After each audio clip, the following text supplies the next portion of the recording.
kebutuhan yang lebih kekinian adalah sekarang orang menyebutnya C5 iStat ya. Kita punya apa namanya situation awareness gitu ya, yang bisa menangkap semua jenis sensor dan kita satukan sensor itu semua nasional begitu ya, sehingga nanti ada suatu pusat komando yang bisa melihat Indonesia itu di satu layar begitu ya. Jadi kalau ada yang masuk dari titik A langsung ketahuan dan seterusnya.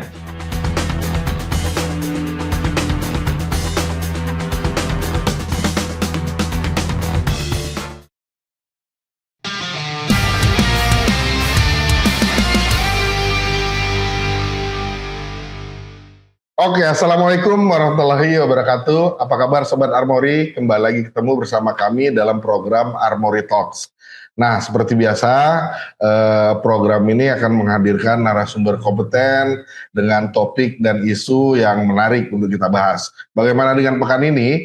Pekan ini kami akan membahas terkait bagaimana pentingnya radar untuk pertahanan Indonesia dan bagaimana pula ekosistem dari drone. Sobat Armory, seperti kita ketahui bersama, sebagai negara kepulauan terbesar dunia, Indonesia memiliki segudang tantangan untuk menjaga kedaulatannya.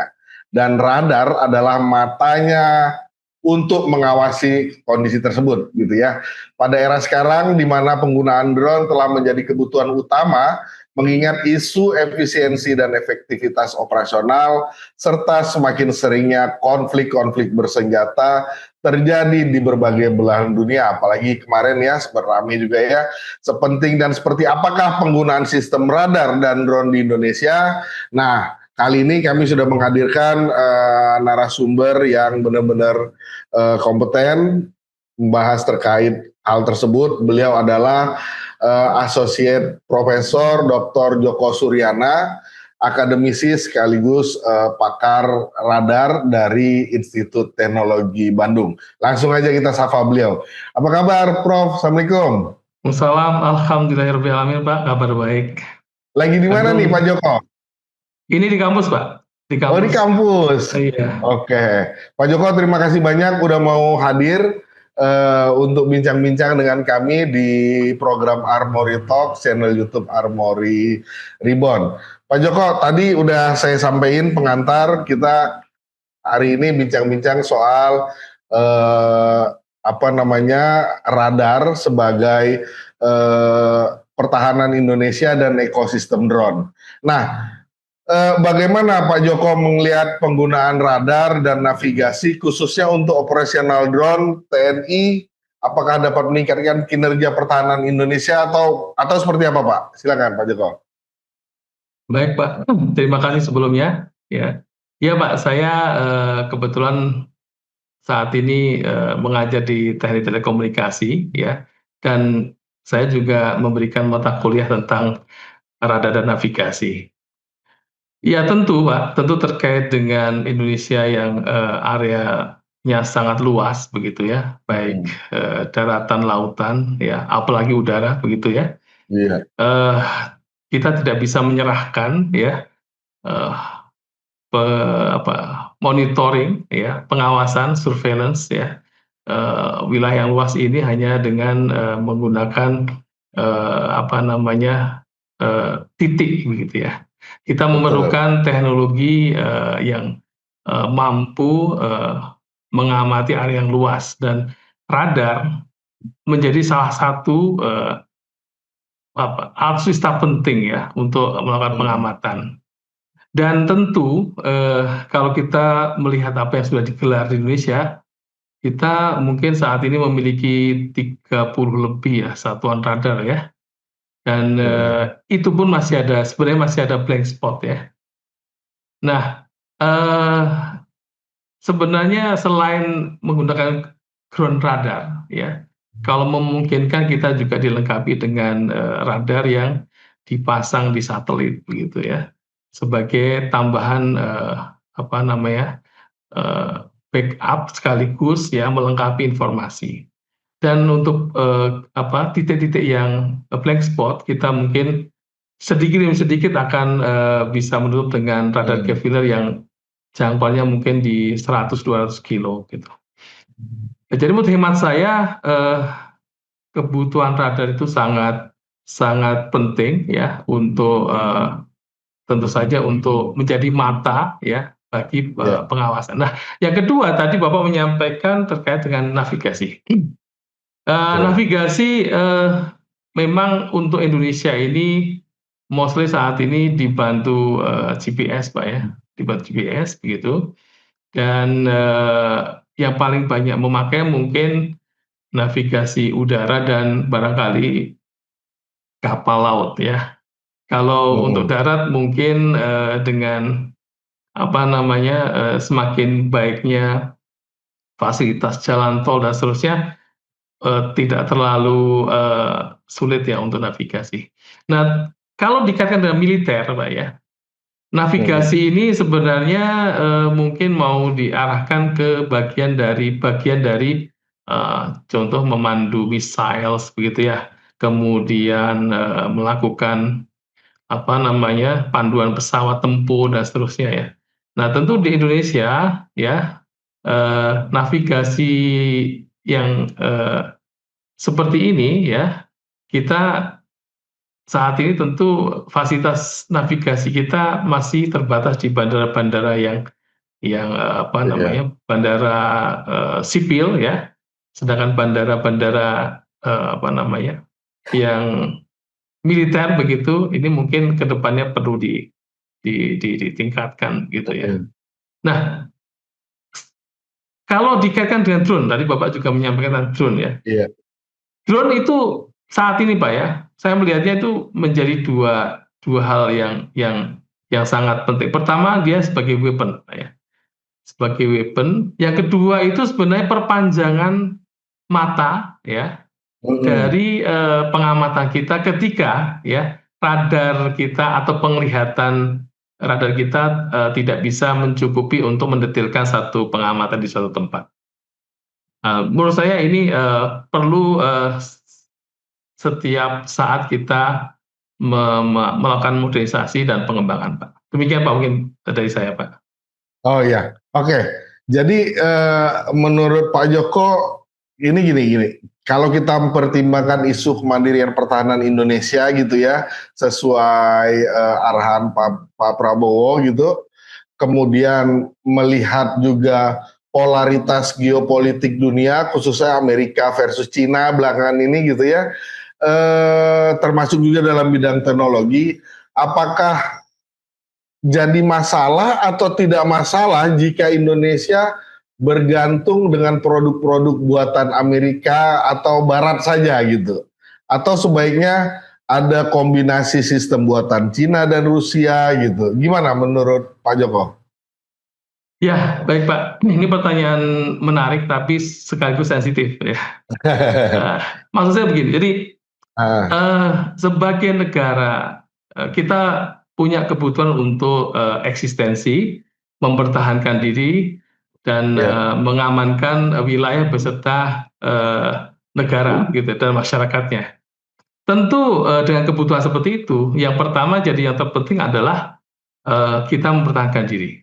Nah, ketika kita ada teknologi dari negara yang berbeda-beda ya, kita itu sebenarnya, bukan harus memihak. Jadi memihak itu bukan satu hal yang, menjadi, isu utama. Yang penting adalah ya, bagaimana kita melengkapi apa yang, oke, perlu kita lakukan untuk mempertahankan negara. Nah, kalau itu harus dari beberapa teknologi dan negara berbeda, kenapa tidak? Ya, karena tujuan utama iya. kita bukan memihak ya, tapi memilih teknologi yang paling tepat untuk kebutuhan Indonesia dalam mempertahankan eksistensi negara kita. Gitu, Pak.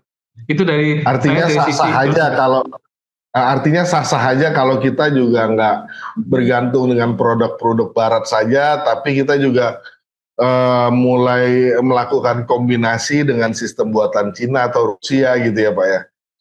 Betul, Pak. Jadi kalau dalam pandangan saya, setiap ada teknologi dari manapun itu, begitu ya, kalau teknologi itu bisa membantu eksistensi negara kita, membantu memberikan perlindungan Ya, lebih baik, ya, kita bisa adopt itu. Dan bahkan, ya, kita juga harus mulai dari internali, Pak. ya dalam negeri, kita mempersiapkan juga ya talenta-talenta, industri-industri yang mau Betul. juga mengembangkan berdasarkan lokal konten tinggi. Kenapa itu perlu kita kembangkan? Karena begini, Pak, setiap kita membeli alutsista dari negara lain, pada dasarnya kita tidak aman terhadap negara tersebut atau Betul. sekutu dari negara tersebut, gitu. Jadi dengan kita membeli suatu teknologi, kita harus sadar teknologi itu hanya cocok untuk melindungi terhadap gangguan non negara itu atau non sekutunya, ya. Ketika kita gunakan atau kita diganggu oleh negara tersebut yang penjualnya atau sekutunya, bisa jadi dengan mudah mereka melakukan gangguan, menurunkan Nah, performa dan seterusnya. Demikian, Pak. nah, ini kalau kita berandai-andai gitu ya, mungkin nggak kira-kira Pak, Amerika memutus koneksi satelit, GPS gitu ya, dan lain-lain lah gitu terkait koneksi terhadap Indonesia sewaktu-waktu jika mereka ngerasa perlu gitu ya. Jadi mengakibatkan mata pertahanan kita Indonesia khususnya menjadi buta. Mungkin Iya, nggak itu Pak? menurut saya, Pak, ya, menurut saya nih, Amerika juga punya kebutuhan untuk melindungi negaranya dan Nah, sekutunya, dan punya kepentingan. Kalau kepentingan mereka merasa harus dilindungi dan diganggu dan itu harus mematikan apa yang ada di sekitar wilayah negara Indonesia, kenapa tidak? Kan mereka punya hak melindungi negara mereka. Oleh karena itu, dengan kesadaran seperti itu, tentu kebergantungan kita terhadap negara lain atau satu negara itu hal yang perlu kita kita evaluasi begitu. Jangan kita hanya mengandalkan satu sistem. Jadi seperti di dunia data center begitu ya. Kita untuk ya, mempertahankan SLA tinggi ya udah kita bikin backup beberapa tempat, ada DRC dan seterusnya. Namanya ada yang menyebutnya sebagai business continuity plan dan seterusnya. Artinya kalau ini dianggap sebagai resiko, ya, resiko bahwa suatu saat negara yang saat ini menyediakan gratis ya sinyal GPS-nya mm, dan kemudian itu diputus, ya kita harus punya plan B dan plan B-nya itu harus tersedia di saat yang bersamaan. Kalau ya. perlu kita menggunakan dua-duanya saat ini atau tiga-tiganya saat ini, semakin banyak alternatif ya tentu akan semakin baik ya. Kita akan semakin memiliki nilai ketersediaan yang hampir mendekati 100% kurang lebih begitu, Pak. Nah, nah, ini kita bicara sistem dalam tanda kutip mata pertahanan Indonesia sendiri.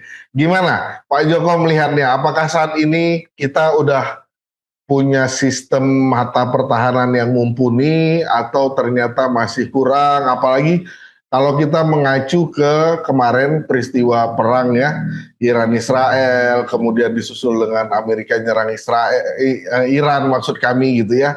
Apakah Indonesia udah cukup mumpuni nih mata pertahanan kita gitu? Kan ini juga bicara kekuatan udara, juga ada jet tempur generasi terbaru gitu kan, ada yang berfitur siluman bahkan gitu. Jadi gimana menurut pandangan Pak Joko? Untuk saat ini, Pak, tentu saya melihat perkembangan mungkin 10 tahun terakhir, Pak, ya. Saya Hmm, tentu merasa bersyukur ya, banyak pengadaan alutsista baru dan juga canggih dan itu bukan hanya dimiliki negara seperti kita, negara maju pun menggunakan hal yang mirip begitu ya.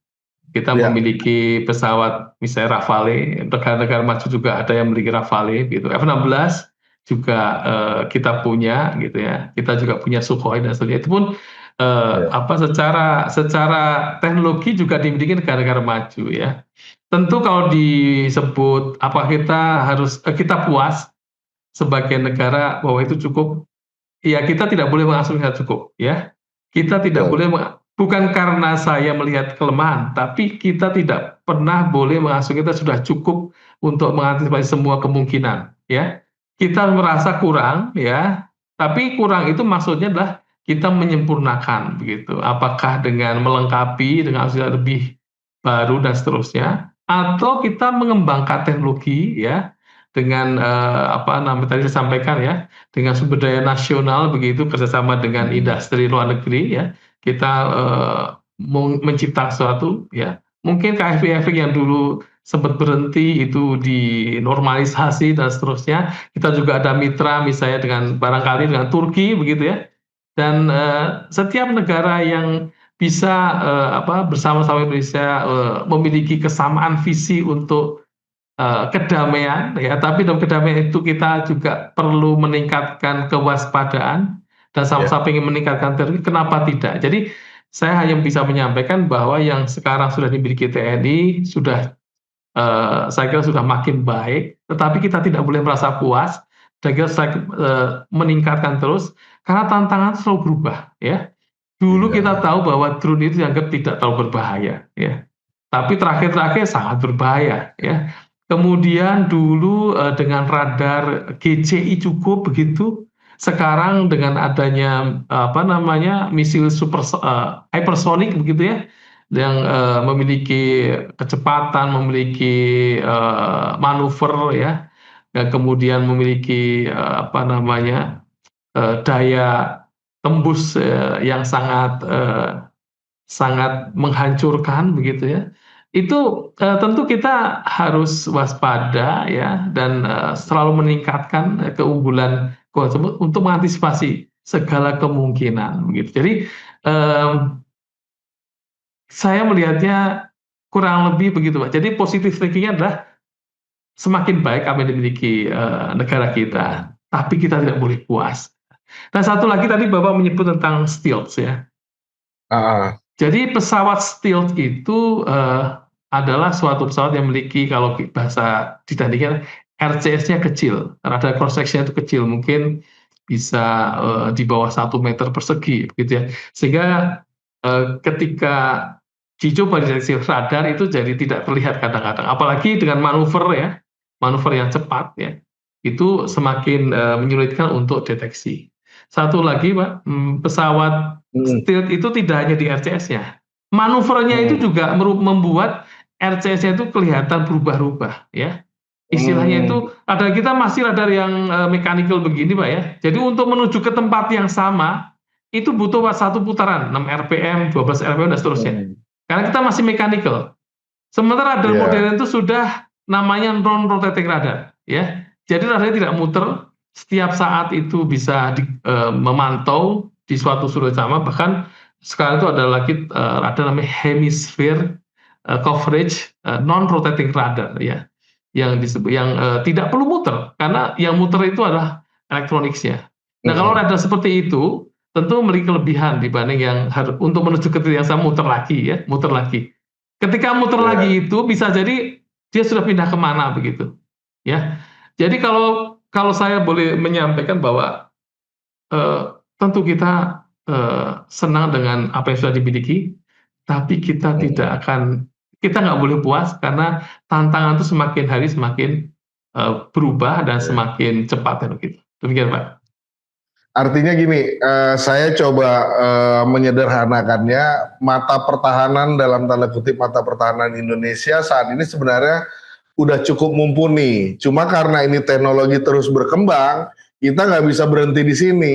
Kita harus mata pertahanan kita juga harus mengikuti perkembangan teknologi itu, Pak. Kayak tadi Bapak Betul. bilang kan radar yang tadi itu kita sering lihat di film-film gitu ya, radar itu gitu.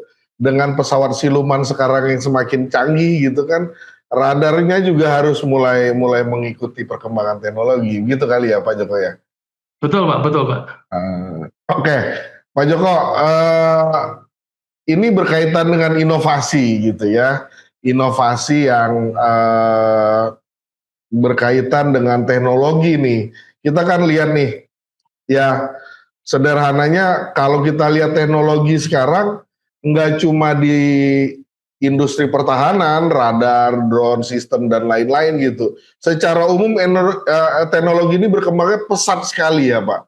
Begitu juga dengan di industri pertahanan, termasuklah tadi radar, drone dan lain-lain gitu ya. Bagaimana Pak Joko melihat inovasi inovasi yang akan datang yang harusnya kita lakukan nih. Artinya Indonesia dalam rangka pengembangan sistem radar dan navigasinya ke depannya seperti apa, terus peluang-peluang seperti apa yang harus kita lakukan gitu. Baik Pak, tentu kalau saya sebagai peneliti begitu ya, Kita Hmm. harus mengembangkan perangkat itu untuk 3 matra ya, matra udara, laut, dan udara ya. Udara. Kemudian yang tidak kalah penting adalah selama ini kan kita ya mengcombine teknologi itu dari beberapa negara ya. Karena kalau nggak dapat dari negara A karena ada masalah embargo, dan kita akan lengkapi dengan negara B dan seterusnya. Ya, ya. Memang kita di satu sisi akan melengkapi dengan apa namanya alutsista yang cukup, tetapi ada satu hal yang kadang-kadang jadi risiko, apa itu? Yaitu interoperabilitas, ya. Hmm. Antar teknologi ini karena mereka dibikin oleh negara yang berbeda, ya mereka hanya kompatibel dengan kelompoknya begitu. Nah, kita perlu menyediakan satu apa namanya sistem yang mengintegrasikan itu semua. Nah, Ya. dalam hal ini salah satu yang menjadi poin adalah tentu namanya adalah eh, data link ya. Jadi data link antar Data. sistem ya. Tapi tidak hanya data link, kalau data link hanya lebih ke komunikasi dari satu hardware ke hardware lain ya. Tentu kita kebutuhan yang lebih lebih apa namanya, lebih kekinian adalah sekarang orang menyebutnya Ya. C5 iStar ya. Command, control, ya, communication, computer, cyber defense, intelligence, surveillance, target acquisition, and reconnaissance ya. Hmm. Jadi itu sebagai satu komplit utuh begitu ya. Kita punya apa namanya situational awareness gitu ya, yang bisa menangkap semua jenis sensor, sensor darat, sensor laut, udara, dan kita satukan sensor itu semua nasional begitu ya, sehingga nanti ada suatu pusat komando yang bisa melihat Indonesia itu sebagai satu apa ya, satu layar begitu ya. Jadi kalau ada yang masuk dari titik A langsung ketahuan dan seterusnya. Dan karena kita memiliki kemampuan tadi, Pak, kalau kita sudah terintegrasi, interoperabilitas, satu apa namanya pesawat tempur mau kita apa minta untuk mengejar ya, mereka tangkapan di pesawat tempur bisa dikirim juga ke pusat data dan seterusnya, itu kan menjadi satu yang real apa ya namanya situasi awareness yang komplit ya, yang Hmm. kita bisa punya informasi yang komplit, tidak gampang kalau kita memutuskan sesuatu kan harus komplit Pak ya. Melihat satu Ya, ya, titik, ya. oh jangan-jangan ada apa, padahal itu sebenarnya barangkali cuma dia melipir saja, kebetulan ketangkap dan seterusnya. Nah, saya melihatnya teknologinya tentu radar perlu dikembangkan ya, radar. Kemudian tadi saya sampaikan adalah tidak hanya radar, karena radar ini punya punya punya apa namanya punya kelemahan ya. Ketika kita memancarkan sinyal, pada dasarnya kita ngasih tahu ya suatu pesawat musuh atau pesawat mata-mata atau satu Hmm. mata-mata bahwa di situ loh ada fasilitas Indonesia ya. Radar itu kan memancarkan sinyal. Ketika memancarkan Ya. gampang dikenali. Bahkan ada itu misil yang bisa mencari pusat radar, apa mencari di mana sinyal itu berasal. Sinyal Jadi radar itu ya. betul Pak, namanya misil pengejar sinyal radar gitu. Nah, Hmm. kondisi tertentu kadang-kadang ketika kita melakukan surveillance di suatu perbatasan, kadang dianggap sebagai kita terlalu mencampuri negara tetangga. Nah, kita Ya. combine dengan sistem surveillance yang pasif gitu, yang kita itu bisa mengamati negara lain, musuh, tanpa dia tahu kita lagi mengamati-amati. Itu contoh sistem pasif. Termasuk sistem optical ya, kita apa namanya teknologi ini tidak hanya surveillance tidak hanya radar, tapi ada lidar, tapi yang long range begitu. Kemudian tentu tadi Bapak menyampaikan bahwa drone ini akan kita klasifikasikan berbagai jenis kebutuhan ya. Apakah drone yang sifatnya itu untuk surveillance, untuk misi surveillance ya, surveillance apakah Hmm. yang untuk jarak jauh nasional begitu, atau dia kita lengkapi dengan weapon dan seterusnya. Jadi kebutuhan drone ini harus kita apa namanya, kita bikin ini mau dipakai apa drone-nya? Sebagai Hmm. bagian dari sensor system atau sebagian dari weapon? Atau sebagian dari patroli dan seterusnya itu didefinisikan saja begitu. Dan tadi saya sampaikan bahwa ada matra laut, udara, dan darat. Nah, sekarang yang Darat. kita lupa, Pak, adalah underwater, ya. Ah. Underwater ini, Pak, ya, kita itu punya laut yang luas dan mau nggak mau itu sangat menggoda untuk tempat lewat apa kapal selam nuklir. Kapal selam. Karena jalur kita jalur yang enak dilewati, Pak, dan kita Iya. sendiri secara teknologi mungkin ya masih terbatas untuk mengamati apa yang ada di bawah kita ya. Iya, Jadi kita iya. juga butuh sensor-sensor yang untuk mengamati apa underwater. Kenapa itu penting? Bayangkan Pak bahwa apa namanya kalau kita tahu bahwa kapal selam yang punya negara maju itu Pak, dia sendiri kelistrikannya pakai nuklir, tetapi dia bawa nuklir Pak. Bayangkan kalau terjadi perangnya itu di laut kita. Heeh. Misalnya negara A, negara B, mereka sama-sama memiliki kapal selam nuklir, tapi perangnya di laut kita. Mereka menghindari laut mereka, lautnya mereka Heeh. dipakai untuk militer. Tapi perangnya di laut kita. Kita yang nggak ngapa-ngapain bisa kena Iya, iya. pengaruh. Jadi korban gitu ya. Jadi korban, betul Pak. Jadi itu mungkin Pak ya, bayangan saya nih, kalau terjadi perang di underwater nuklir begitu ya, itu kita akan mendapat, mohon maaf ini, setara dengan tsunami begitu di wilayah tertentu. Nah ini kan Betul. merugikan kita Pak, ya. Dan sebenarnya sopan santunnya mereka lewat ngasih tahu. Harusnya, harusnya. Harusnya gitu Pak. Cuma kan dalam kondisi-kondisi tertentu kadang nggak bisa juga kan, mereka ya berdasarkan kepentingan mereka aja gitu. Betul Pak. Dan kita juga tahu bahwa tidak semua satelit yang lewat di atas kita itu mostly satelit Mm-mm. komunikasi. Bisa aja dia dititipin Iya, sensor-sensor untuk apa namanya untuk spy. Kemudian kapal-kapal dagang yang lewat tidak melulu itu pesawat dagang, ada juga titipan untuk melakukan surveillance apa mengamati wilayah. Jadi kita apa namanya yang seperti ini Pak ya. Kita itu sebagai negara, karena lautnya itu luas ya, mau nggak mau ya, luas.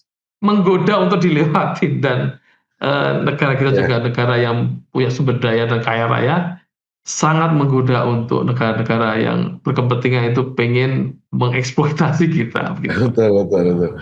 Pak Joko, tadi ada yang menarik saya dengar. Bisa diulang sekali lagi nggak Pak? Yang C5 tadi apa tadi Pak? Yang ada kontrol, komen gitu ya? C5 iStar ya. C5 Comment, Esther. itu terkait dengan Ah, decision making dan direction. Control, itu ah, monitoring dan operation guidance, Pak ya. Kemudian communication tentu ya, nanti kita secure ah, information exchange ah. infrastructures. Kemudian komputer, ini maksudnya lebih pada computation and data analysis. Kita tahu Mm-mm. sekarang ada AI dan so AI dimanfaatkan Ya. untuk mengenali pola pergerakan musuh dan seterusnya. Kemudian cyber defense, ya. Oh, cyber Jadi C yang defense kelima ya. itu cyber defense ya. Jadi cyber protection and operation. Jadi gimana Pak kita itu bisa menggunakan jaringan tapi kita tidak takut jaringan kita itu diganggu atau dilemahkan musuh gitu. Ah, Kan kita ah, ketika melakukan operasi tadi sampaikan semua terkonek ya. Tapi kalau ya. kita punya ketakutan atau punya masih berisiko bahwa oh negara lain bisa ngasih virus, negara lain bisa melakukan DOS ya, denial of service dan seterusnya, itu kan berarti sistem kita tidak siap untuk cyber defense, Pak ya. Kemudian Ya. intelligence, yaitu collection and analysis enemy information. Jadi kita itu harus melakukan operasi intelligence ke siapapun, ya sah itu, ya. Tapi yang tidak boleh adalah kita terlalu terlihat melakukan operasi intelijen, gitu aja. Jadi Ah, operasi intelijen itu namanya juga intelijen jangan terlihat. Termasuk data-data apa yang satelit yang lewat begitu ya, mm-mm. yang kapal dagang lewat ya. Kita sebenarnya pada dasarnya kalau kita untuk tujuan keamanan kita boleh melakukan intelligence ya. Jangan-jangan memang menggunakan bentuk-bentuk apa sipil, tapi pada saya dia melakukan mereka sendiri melakukan pengumpulan data tentang Indonesia ya. Kemudian tadi ada 5C, kemudian I star ya. I, S-nya surveillance ya. Tentu di sini oh, satu radar surveillance. ya. Systematic area and target observations. Kemudian T-nya target acquisitions ya, melakukan Ah, deteksi dan location of target for attack ya. Jadi memang di setiap setelah kita itu menangkap menangkap suatu target yang agak-agak meragukan begitu ya. Pada dasarnya lanjutannya itu harusnya dengan fire control, Pak, walaupun tidak perlu nembak oke. ya. Jadi kita sudah mengarahkan apa namanya baterai apa istilahnya itu apa peluncur misal itu ke arah target itu jikalau dia akan bertindak begitu. Walaupun kita hanya mengarahkan aja ya, mengarahkan ya, itu target acquisition ya. Yang terakhir lah reconnaissance. Jadi kita itu harus active mission for specific information gathering. Jadi kita harus yakin mengenali ya, mengenali Pak ya. Salah satu yang sebenarnya bentuk sederhana IFF, Identification Find of Foe. Tapi lebih modern lagi sampai tahu kita tangkapan radar itu bahkan sampai mengenal itu yang tangkapannya seperti itu pesawat F-22 misalnya gitu Pak. Jadi kita tidak perlu ngejar dengan pesawat tempur deketin F-22, tidak perlu. Harusnya kita punya kemampuan sistem radar kita itu dengan multistatik ya. F-nya begini. Ya. Ini ada tipe F-22 gitu. Apalagi dengan ditambah informasi sinyal terpancar begini-begini. Oh ini F-22. Oh ini adalah F-35. Oh ini adalah Sukhoi. Oh ini adalah Rafale gitu Pak. Jadi itu kemampuan untuk melakukan pengenalan ya. Gitu Pak. Nah terakhir Pak Joko, ini menarik soal si 5 iStar tadi. Saya jadi penasaran, mungkin kira-kira udah ada belum ya inovasi-inovasi yang dilakukan oleh Pak Joko dan teman-teman di ITB atau Pak Joko dan teman-teman penelitian yang berkaitan dengan si 5 iStar tadi nih Pak? Baik Pak, saya kebetulan karena bidang telekomunikasi Pak, saya akan menyampaikan pengalaman kami di bidang telekomunikasi. Kami sudah pernah mengembangkan namanya itu Data Link 16 ya. Data Link 16 itu atau Link 16 Pak ya, itu dulu merupakan standar NATO untuk komunikasi data terutama setelah F-16 ya. Jadi F-16 ngobrol sama ground begitu, itu datanya dipertukarkan apakah data radar begitu ya, data informasi yang lain. Jadi yang terlihat di layar ground control dengan ada di kokpit itu bisa dibikin sama, begitu tergantung kebutuhan. Kan pesawat tempur itu punya keunggulan dia di 100 km ke depan ya, tapi dia tidak memiliki keunggulan di belakang nggak tahu dan jarak 200 atau 300 kilo nggak tahu. Itu bisa disuplai dari bawah.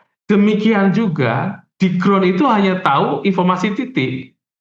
Dia tidak tahu apa yang detail yang saat ini ditangkap oleh pesawat tempur kita yang lagi beroperasi itu bisa dikirim ke arah jadi informasi itu seperti itu. Kemudian hal yang lain adalah jadi kami mengembangkan namanya Data Link 16. Apa itu? Itu sistem komunikasi data yang aman. Ya, aman itu tentu security ya. Tidak bisa di jam, bukan tidak bisa pengertian tidak mungkin tidak bisa, tapi sulit di jam dan tidak bisa disadap juga. Dan sistemnya itu mirip Bluetooth, Pak. Mirip Bluetooth. Begitu ketemu langsung bisa connect kalau mereka teman. Bisa pairing, kurang lebih gitu, Pak. Kalau mereka tidak ada pertemanan, ya tidak bisa connect, gitu. Dan itu bisa menyatukan semua mata. Contoh yang kita kembangkan itu dulu kami waktu mengembangkannya dalam kegiatan KFIF, tapi di sektor air combat system. Kemudian kami juga mengembangkan namanya itu IFF, Identification Friend of Foe, yaitu radar yang digunakan untuk mengenal apakah dia itu yang lagi terbang itu musuh atau teman gitu. Identification Friend of Foe ya. Dan sebenarnya ketika kita misalnya di Indonesia ya, ada pesawat lewat, itu harusnya dia punya kalau kita baca call sign Pak ya, yang dikenal Pak.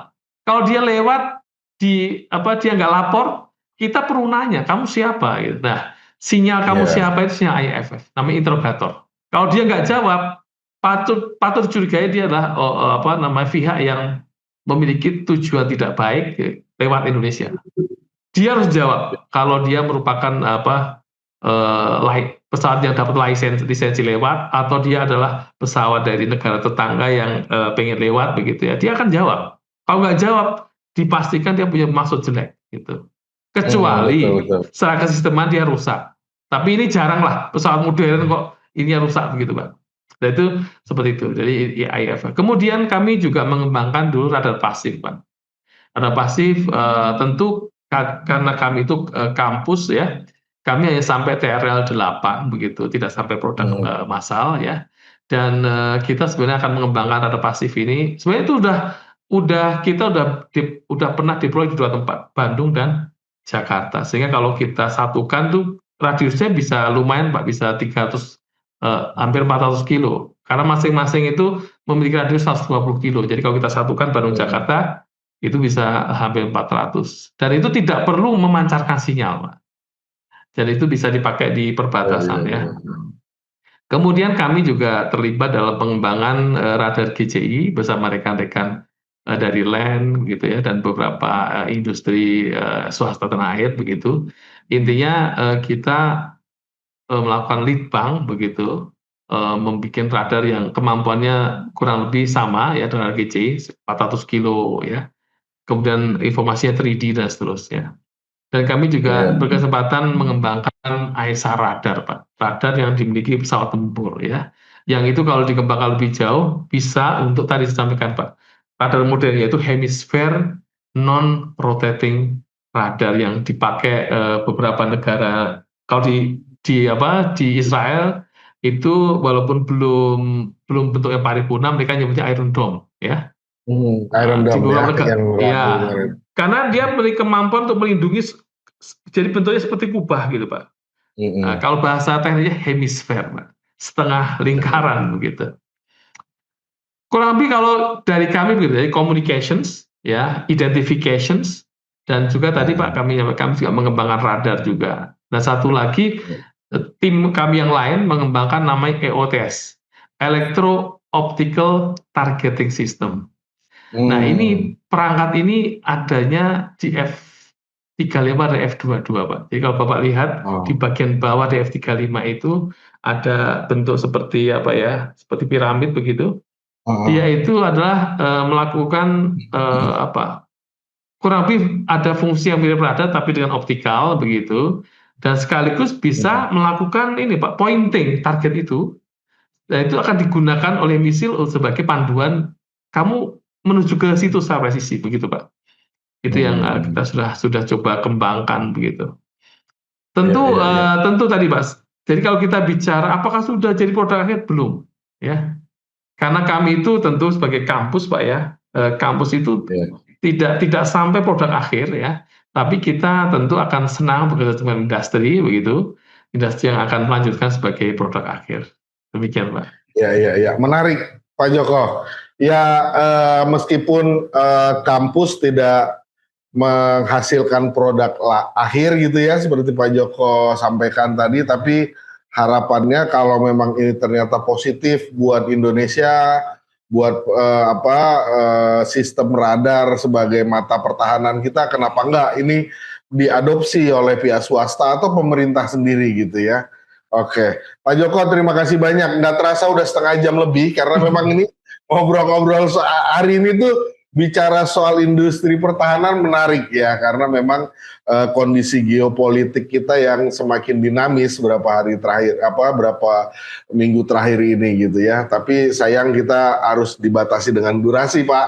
Nanti mungkin lain waktu kita bincang-bincang lagi dengan Pak Joko, mungkin apakah di program yang sama atau di program yang lain, pastinya di channel YouTube Armory Rebound. Pak Joko, terima kasih banyak udah mau sharing, udah tahu mau berbagi dengan kami gitu ya. Sehat terus Pak, semangat terus dalam berkarya gitu ya. Makin salam maju Armory. Amin.